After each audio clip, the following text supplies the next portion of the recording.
In the next few minutes, you're going to watch uncensored footage from my private Thursday client Q&As.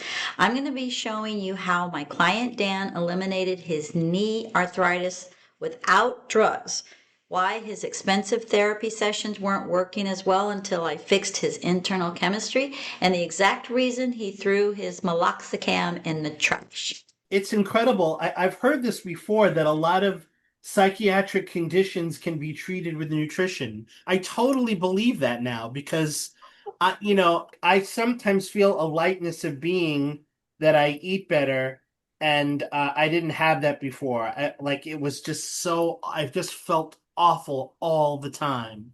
And now that I eat a lot more cleanly, I feel like more hopeful about life. I don't know. It's just like I just feel better. Isn't that a beautiful thing, Dan? Yeah, yeah. That the lightness of being, Dan, that you felt was because we did exactly what you said. We balanced your hormones so much more that you are now able to run through life where, yes, bad things happen, but instead of going off the freeway and going down a cliff, you stay on the road and you're more resilient. And that resilience is something to be celebrated. So, Dan, I want to thank you because you shared that lightness of being about walking through New York City.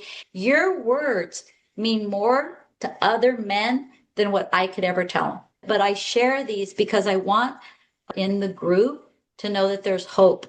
But it's nice to know that they have hope because we can make those little adjustments that can make a world of difference. And that's what I'm trying to do. So, Dan, I want to thank you for sharing all that you share with us. Definitely I would recommend that anyone work with you. I mean, you've really helped change my life. This is like one of the best investments I've ever made because Oh, Me too. I was just feeling so much despair that I just felt sick all the time. And I had like food insecurity, like I would have breakfast and like 20 minutes later I felt like I had to have lunch. Like but like it's different now. It's just different. Yeah. well, I So like that you said it's the best investment you've made because I know that you've made other investments. I don't know how much you've spent on the therapy part, but I already can tell you, anybody who's listening to this, if you're spending money on therapy, which what you guys are learning in here, which is balancing the hormones that allows that therapy to take hold right, because right. they have to go hand in hand.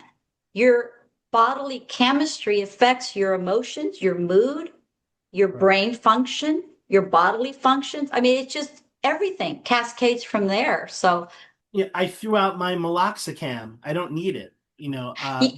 let's talk about the meloxicam. When Yeah. were you given that meloxicam? Well, I went to the doctor because I was having this horrible pain in my knee. I didn't know what it was. And then he said to me, "Oh, it's a narrowing of your cartilage." And I said, "What does that mean?" And he said, "It's another way of saying arthritis. Here's some meloxicam." And instead, I cut out inflammatory food from my diet, and I didn't need meloxicam. Yeah, I need. So, I mean, it's a no-brainer. Like, oh, take these fake chemicals instead of proper nutrition. Like that's nonsense. You can't monetize healthy eating, so that's what's wrong with, when people want the easy way out, let me just take a pill. But like, how about eating healthy? That would be better. And I'm glad, David, that you agree that this was the best investment you've made. That's the only way to go. You just heard him state that he no longer needs meloxicam to save his life, but tossing that bottle was only the result. It wasn't the strategy. If you want to see the exact metabolic markers I analyzed during his virtual metabolic audit to shut off his joint fire without drugs, well, click the video somewhere on the screen right now. Stop relying on chemical band-aids for an engine problem. Click the video and I'll show you how I did it. See you on the next one.